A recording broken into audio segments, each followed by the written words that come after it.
Welcome to Coffee with the Sarlos. We are your hosts of the show, Karen and Kelly Sarlo.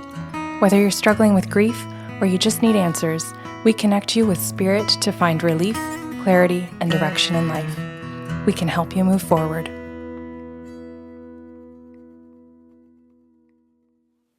Hello, Kelly. How are you? I'm in a battle with my hair, as you know. I'm like really trying to embrace the curls, and at this point it just is what it is. You know? Curls slash beach wave slash frizz. They're curls, but like they can't really agree on what they want to do. Okay. And then I also don't know how to style it. So it's just there on top of my head everywhere. So if somebody said to you, if you could have a hairdresser, a chef, or a housekeeper for the rest of your life. A hairdresser. You definitely. I am insanely clean. I do not care what the fuck I'm eating. And I just need someone to do my hair. Okay. Get it out of my face. You know? Well, okay. I think a lot of people can understand where you're coming from when you say that you have curly hair. Mm-hmm. And I would imagine now that people are probably going to YouTube to see if they can find pictures of you with the curly hair to be able to say, okay, and we will take responses, by the way. I have great product. If somebody, I was just going to say about product. I love the product. Don't get me wrong. Like the curls are great. I just don't know what the hell I'm doing with them after that. So there's that. Okay. But like life is good, right? If that's your biggest complaint, life is good. Yes, that's true. How are you doing with living with this person over here?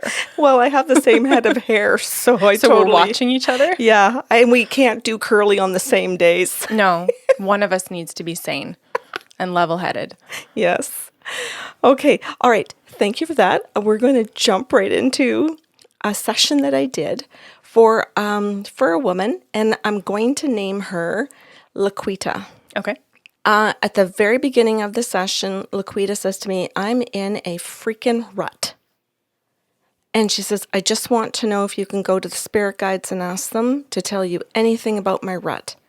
Now, I do want to say to everybody listening, sit tight, because I know that lately we've had quite a few shows about people calling in, both male, and female, and they saying, I'm in a rut, I'm stuck. Like I'm blocked. That's why you call a psychic. Yes. You don't call a psychic and you're like, everything's great. Tell me everything's great. Right. You call and you're like, WTF, lady. Yeah. So her expression was, I'm in a rut. And I thought, okay, I want to do more stories about what clients are hearing in these types of situations, because you might be at home thinking, I'm in one too. And the last 3 client stories are not hitting the nail on the head as to what my rut is, because there are so many different reasons why we get stuck or we get into our ruts. So Laquita asks me to do that. And I do want to also say I can see Laquita. I can see how old she is. We're over Zoom. And I want people to know that. So I would put her at around 66. Well, pardon me. She's 65. What am I thinking? She flat out told me she was 65. And it's in my notes. Because I said to her at one point during the session something about, well, at my age, I'm 61. And she went, yeah, I know that. I listened to the show. I'm older than you. I'm 65. So this is a 65-year-old woman wanting to know why she's in a rut, which also tells us at any age you can be in a rut. And I think sometimes when we're younger, we think older people don't get into ruts anymore. Don't they know? Haven't they got their life figured out? And now we're hearing, oh my God, you can be in your 60s, 70s, 80s, 90s and still ask why you were in a rut. So I said to her, I'm going to ask the guides. I listened to the guides for quite a while. And she totally understood that we get the downloads and that we need time. And she said, I know that you need to do this. Go ahead. And then I'm just going to listen. She says, I'm recording this, but I'm also doing note-taking. And the guide started and said, you know, Karen, we're really going to have to show you brain. And we want to get into explaining to her different things that she's been through and how it's actually had an effect on her brain. One of the things that she's referring to here in a rut is fatigue. And we just want to point out to her that she was born tired. And I said, born tired? I said, I feel this deeply right now. yes. It's like tired in your bones. Yeah. And I said, what do you mean for her born tired? And they said, well, she was born in a very insecure attachment family style. So she has parents that are anxious. She has a whole dynamic where there's lots of stress in the home between mom and dad and their relationship. And there's stress on her and how they raise her. And she's basically stressed right from the time she's born. So she has a level of fatigue that she's been dealing with her entire life. And then we're going to say to you that she married her dad. She married a man who behaved the same way that her dad did, in spite of the fact that she thought that because I know what I don't want, I'm smart enough not to pick it. Laquita, we should go for coffee. Mm-hmm. And all of you raising your hand listening to this right now, you're invited too. Yeah. And coffee's going to be in an arena as opposed to facilitate all of us. Yes, exactly right. So they're describing this, as you said, this bone deep type of fatigue that a regular adrenal supplement, a shot of iron, eating better, exercising, and I don't want to shoot down all of the good things that we can do to take care of ourselves, but we really need to understand that there are some levels of fatigue that are far beyond broccoli, that are far beyond a vitamin supplement, or even half a dozen therapy sessions. And I am not shooting down therapy by any means, because it certainly comes through later in her session how badly she needs it. But we're talking about the fact that she just deserves to hear that this is her cause of a rut and that it is not her fault. And when I describe this to Laquita and say this starts at birth, and the guides go into what her family was like and the parenting style, and then marrying a husband, and then being with this husband her whole life, and that she's 65 years old, and and I'm going to go into more of it in during the show, but when they just described that to her in the very first few sentences, she says to me, "Can we sit together?" And I said, "Absolutely, we can. What do you need?" And she said, "Oh, I just mean I want to sit with you." She says, "Do you think we could just have silence and look at each other?" And I said, "Yes, we can." And she goes, "Okay, I noticed you have a tea. I had made myself a tea." She said, "I am paying for this, so I'm saying I want like at least 3 to 4 minutes of just sitting with you in complete silence." And I went, "Done, Laquita." So we sat and we had full engagement of just looking at each other and sipping our tea in complete silence. No level of discomfort. And then at the end of it, she spoke because I thought, I am not breaking the silence.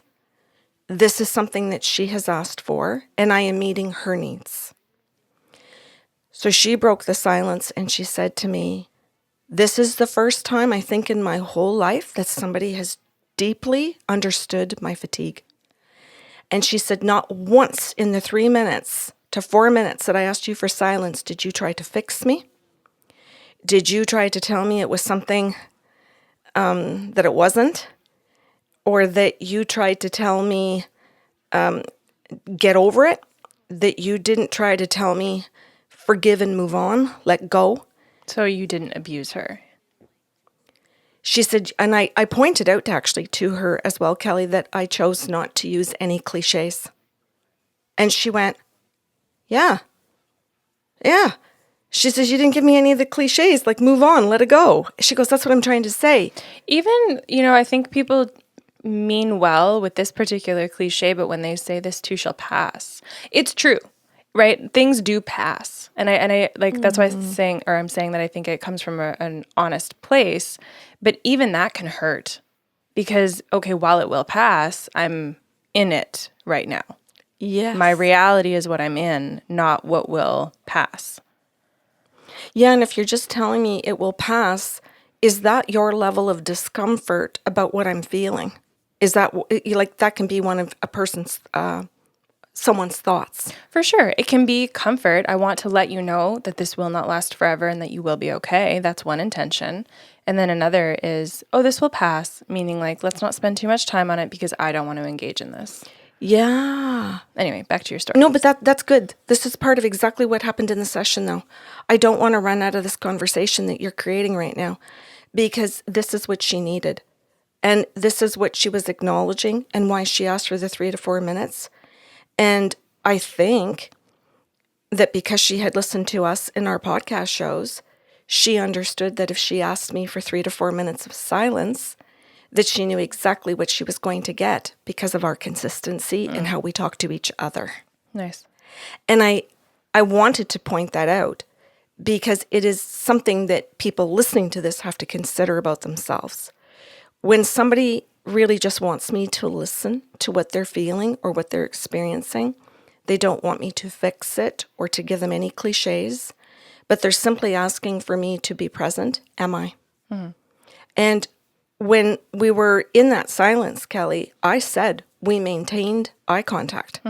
We sipped our tea together and we sat in silence with no level of discomfort.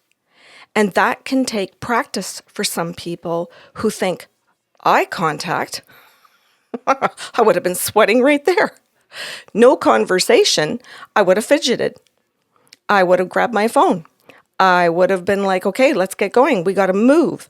And so what I'm doing here is I'm asking people to really consider when they're listening to this today, what is my response when my child, my coworker, my boss, my employee, my friend, my partner, whoever in your life is asking for your time, for your energy, for your presence, and nothing else.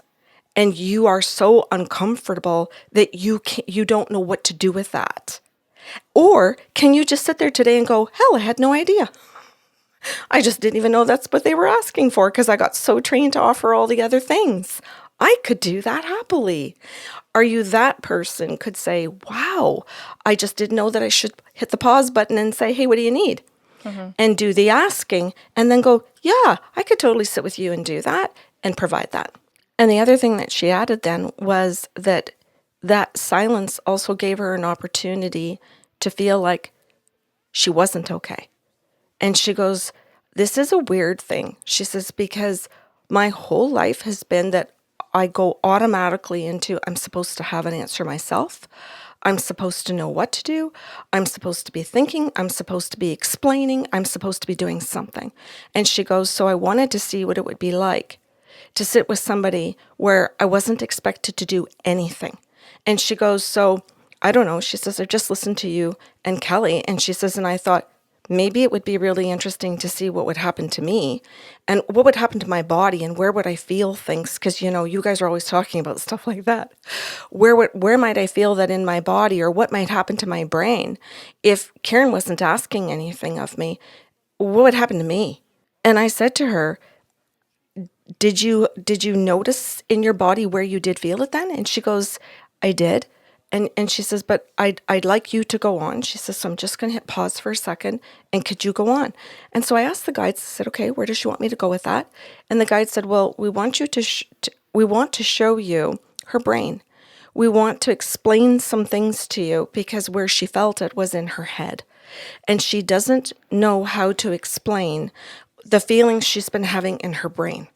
I haven't been told that very often in my life. I'm feeling it in my brain. Lots of people say I feel it in my gut. I feel it in my chest. I feel it here. I feel it there. And she's like, she did confirm that after about feeling it in the brain. But what happened at that particular time was that the guides showed me her brain. And Kel, you know how you see the different slides for the brain? Nope, but go ahead. Well, the different screens, like when you get like the... No, mine are superimposed. They're layered. Oh, yeah, okay. Oh, okay. But it's not a horizontal looking around at scans. It's like, it's It's like it's superimposed layer by layer. Okay, you explained it better than me because I'm going to end up using about the layers in the brain after. So I'm going to say that you did a better job. So thank you. I was trying to say different screens, but it actually is layers. So the guides were showing me that she had a series of mini strokes. And I got to look at that and I got to see what I would call like these little granular. Yeah. And these little like almost like nerve endings or squiggly lines where they're dead at the end. And they said these are her strokes and this is where it's affected different parts of the brain and her thinking. And I'm like, okay. And they said to me, she's going to confirm this for you. She has validation. And I'm like, okay, validation from where? Like, and they said, no, she's like been to a doctor. She's gone through tests. She knows she's had many strokes. Like, this is good. Okay. And they said, and we want to also show you her heart. She has had a minor heart attack. Okay. Does she know about the minor heart attack? Yes, she does. She will give you medical validation. She knows about both. And she knows about where the damage is. She's really good. She's done her medical stuff. And I said, okay, that's great. And they said, so we want you to tell her that because it's going to allow her to build trust that you're seeing this, that you're getting this information. Please tell her you are seeing it. Please tell her that we are talking to you about it because she actually has questions about different aspects of everything that's going to come up. So I said, okay. So I brought all that up and I said, I'm being told you're going to be able to validate it. You've already been to a doctor. You do know that you've had a series of mini strokes. And she goes, yeah. And I said, and you've got good information about it. And I said, and you're also looking for you want me to be able to validate for you. You have had a minor heart attack. And she goes, I have. She goes, I'm curious as to what the guides were saying about it. So the guides had said to me that doctors' opinions were such that they have offered that her cause of the mini strokes, of the heart condition, has to do with lifelong stress. She validated that. That is what her doctor told her.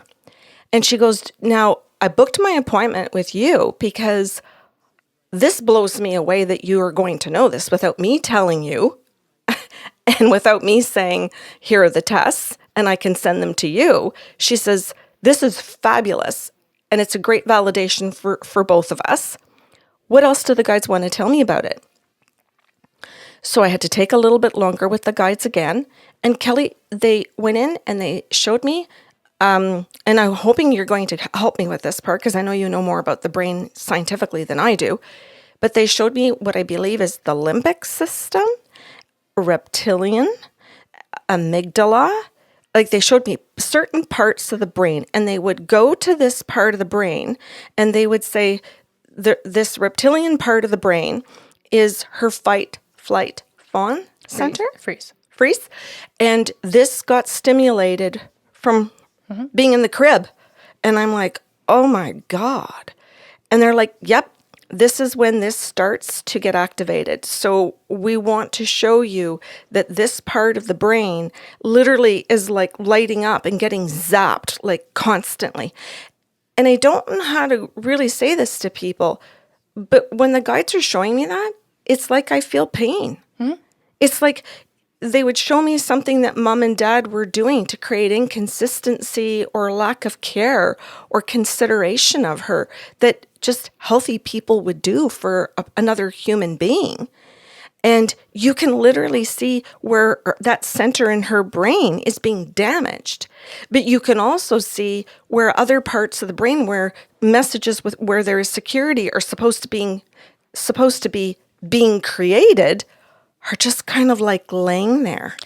So the reptilian brain is the most basic part of our brain, right? It's the one that we develop first. Yeah. And when it is not nurtured properly, it affects the development of the rest of the centers of the brain as development is supposed to be occurring in those first couple of years, right? Yeah. So we're going to experience the most basic emotions there too, like fear. You're registering threat. If you think about us as an evolution of species, that's what's developed first to risk assess, right? Oh, go ahead. Well, they end up explaining that this risk assessment that you're talking about is something that doesn't get developed properly. So Right. as she continues to go through life, this doesn't develop as a child. So she's got really weird behaviors other parents don't think are, and teachers don't think are appropriate, but don't understand. Now remember, she's 65. Don't understand it, so that she gets disciplined for things that just make no sense to her. Right. So you think about a hypersensitive area of the brain that's constantly trying to register threat because everything does actually feel like a threat. It's oversensitive, right? It's like a sensitive car alarm that's just constantly going by or going off when someone walks by it, even if they don't touch it, right? Now, the other part I was going to say is when she was registering actual pain in the body, neglect can create that, right? So if you don't have, and I mean, physical abuse can create that as well. I don't know what her situation is, but when certain parts of the brain are not being properly activated, properly stimulated, properly cared for, there's essentially, you can Google it, there's a system where you actually map out body parts on top of the brain. It's a really interesting picture, and I'll attach it to the show notes. So when certain parts of the brain, certain parts of the brain are connected to certain parts of the body, right? So when something is stimulated or not stimulated, those areas of the body itself that are connected to it end up expressing, for lack of a better term, how they're being affected. So Kelly, is this also part of the limbic system? So the limbic system is another part of the brain that develops our emotions, or our emotions are developed within it, right? Okay. Emotions, and then you're talking about amygdala. There's emotions and memory get tied up really intricately. Okay. But in a secondary part of the brain. But you think about if you don't have a properly developing reptilian area of the brain, how messed up, for lack of, scientific terms, is your emotion center? Okay. This is what the guys were showing me. And if they're playing off of each other constantly, and what you're doing is registering threat, then that limbic system is primed for some of what we would call the more negative emotions. Yeah. So would this explain then, like, where the guides are showing me that this is going on? So they would show me like one screen, if you could see a TV screen where I'm watching mom and dad, I'm watching teachers, I'm watching school systems, friend groups.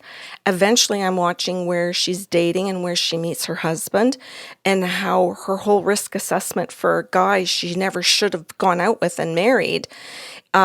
She doesn't have the right ability that a healthy person would have to assess that this is not a safe person.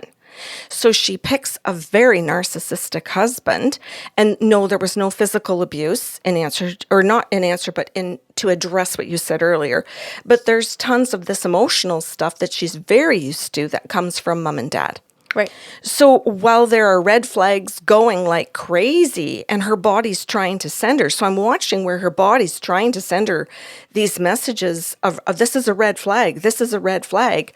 Her system is so dormant and dead to it, or if you want to call it overstimulated, that she no longer can pay attention to that red, buzzer going off. She just thinks it's regular noise.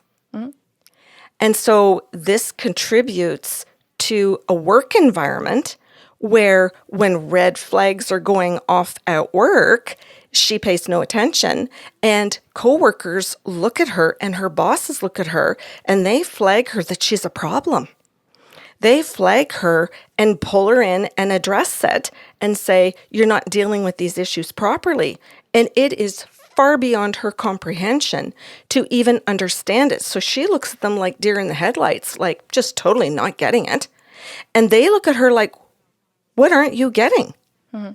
And they have to sit there and try and figure out, is she a narcissist? Is she just not there? Is this something with mental illness? And they try and figure out amongst themselves what's wrong with her. But the bottom line is she can't progress. Mm-hmm. The bottom line is there's no advancement because even though she's got other parts of the brain where she can store memory, she can regurgitate information, she doesn't understand why she isn't getting the promotions and the jobs because she really does think she's a good person. She really does like her work. She cannot understand it. So when the guides explain this, she looks at me and goes, oh my God. There is such a moment that it is unbelievable. Yeah, when you don't know you're stunted, and someone says you're stunted, that is stunning, Yes. right? Like, you need a minute. Yeah. And like, I really did, like, to the best of my ability in that time, say to her, what do you need? Because this is hard to hear. You're hearing that these people had these thoughts and these wonderings about your personality, about who you are, what you were capable of, how you were thinking, how you were incapable of thinking certain things, the way that you were responding appropriately and inappropriately with emotions. And she went, yep. She goes, this totally explains so much, so many of the conversations. She goes, this can explain to me so many of the endings of friendships where I got dumped, I got like cold turkey, or I got people saying things to my face like, what the hell were you thinking? Where I've been confronted over and over again about my behavior or my moods. And she says, because the one thing I can say consistently is that people were flabbergasted or confused by my responses to things. And she goes, so you're telling me that I am wired inappropriately. She says, I don't have healthy wirings to figure these things out. And I said, correct. And she goes, which would also explain. And I said, she goes, well, no, just a minute. She goes, I'm not going to explain it. Can you continue? But can you talk about my marriage? And I went, yeah. So I asked the guides, I said, okay, look, you're showing me these scans. You're talking about her brain. You're talking about her being in a rut. We're trying to stay focused. What do you want me to tell her about the relationship? And they said, well, her husband is like her dad. So he gaslights her constantly.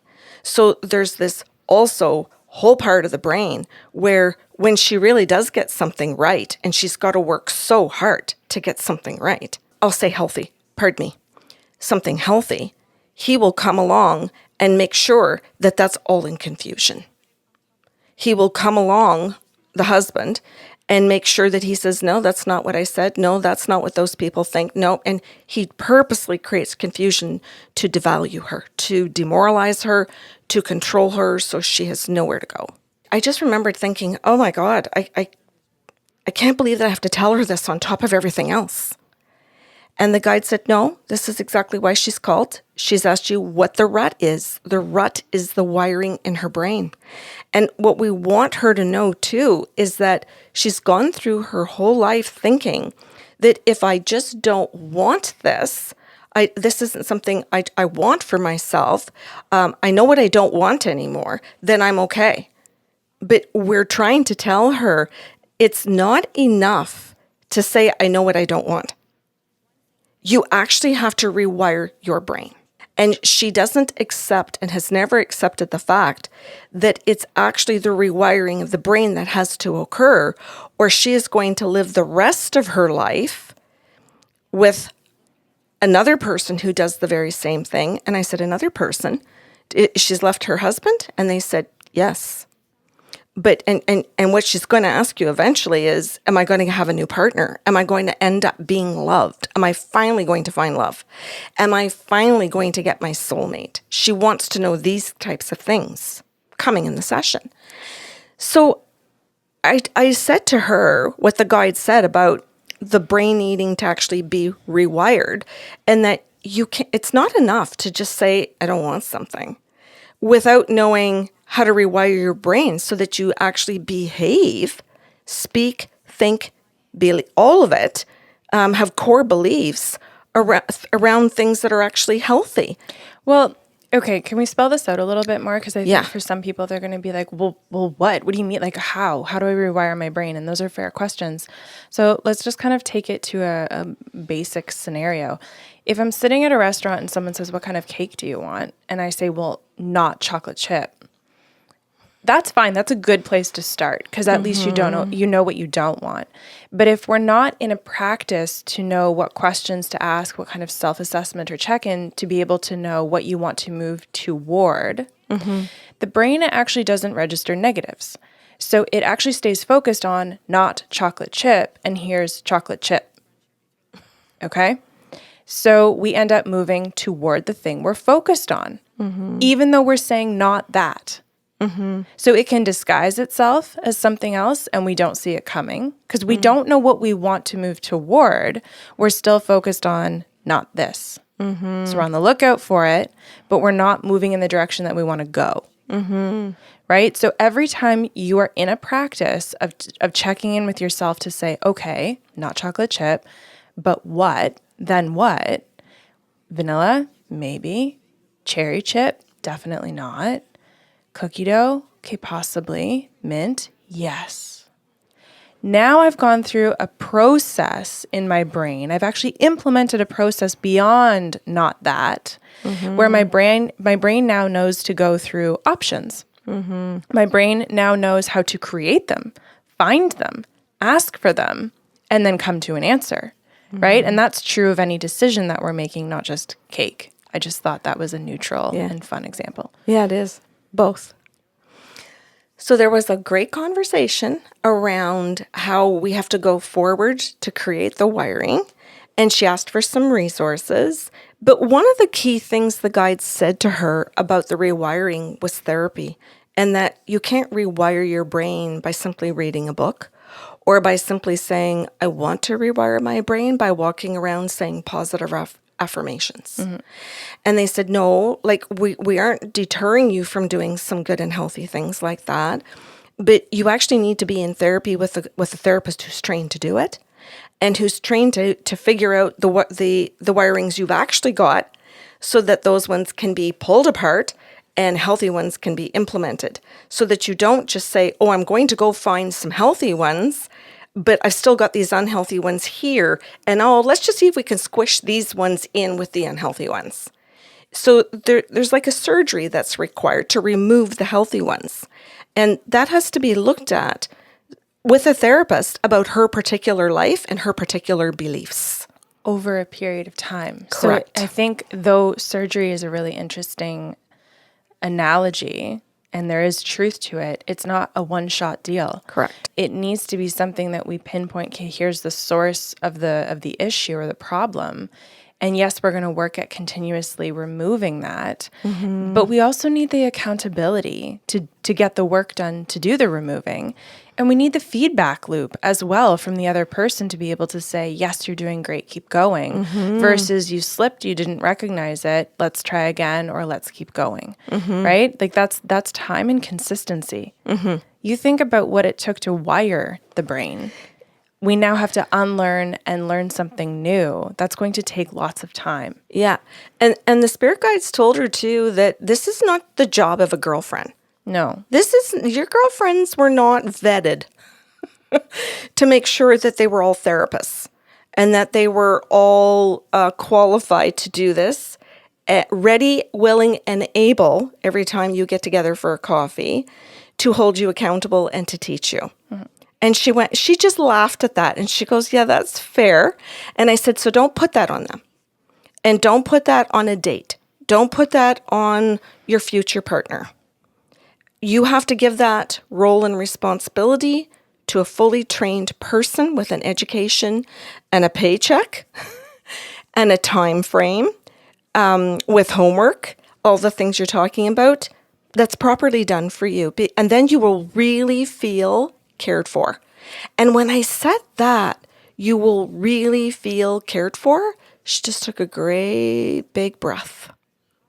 And she said, well, that would be the first time in my life then, wouldn't it? And I said, it could very well be the first time in your life where you really, truly do have your first healthy relationship. And I said, and it may very well be with your therapist, and that's perfect. So we just about had wrapped up our session, Kelly, and the spirit guides came in and said, we want to talk about one more thing that, because she's writing notes, we want her to write down to bring to therapy, is that she future fakes herself. And that she's been trained to future fake.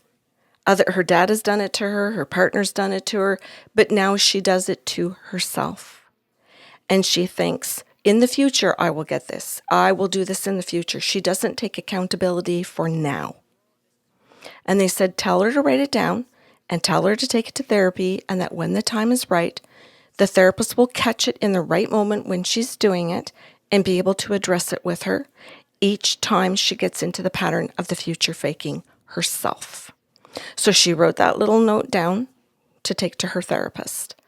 And then I got to tell you, at the end of the session, Kelly, she asked for the last 2 minutes for us just to sit together like we had at the beginning of the session. And she said, Karen, she said, I think my last couple of minutes with you, she says, I'm not looking to run the clock out like to the very last second and pump it full with information. She says, my last 2 minutes is simply going to be to sit with you, sipping our tea, where I now know that I'm sitting with somebody who's healthy. And this is going to be my move forward, but I want to sit in this moment with you. Not future faking myself, just being here. And she says, this is how I want to end it. That's how we ended our session, just looking at each other, having our tea. Nice. Yeah, I really enjoyed that. That's the first time I think I've ever done that in all of the sessions I've done in 13 years. Because I don't know that I've ever had another person that didn't want channeling right to the very last minute. And justifiably so for some other people, right? But this was unique.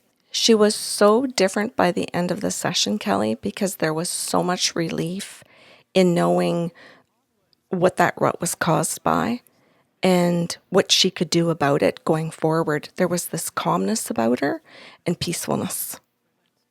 Beautiful. And congratulations. You did a wonderful job. Thank you. Thanks for listening to Coffee with the Sarlos. If you enjoyed the show today, help spread the love with a like, share, or review of the podcast. See you next Saturday with a brand new episode.